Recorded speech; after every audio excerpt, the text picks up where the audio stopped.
S, proceed. நீங்கள் ஒரு இந்துவா? ஆமாம், நான் ஒரு இந்தியன். நான் கேட்கறதுக்கு பதில் சொல்லுங்க. நீங்க ஒரு இந்துவா?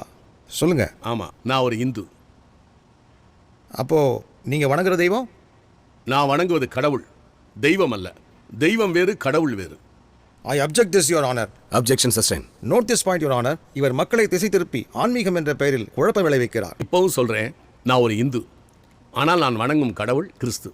ஏனென்றால் இந்து என்பது மதத்தின் பெயர் அல்ல, இடத்தின் பெயர்.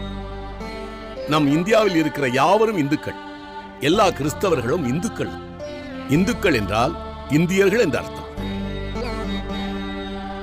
2500 வருடங்களுக்கு முன்பு எழுதப்பட்ட வேதாகமத்தில் உள்ள எஸ்தர் புத்தகத்தின் முதல் வசனமே இந்து தேசம் என்றுதான் குறிப்பிடுகிறது.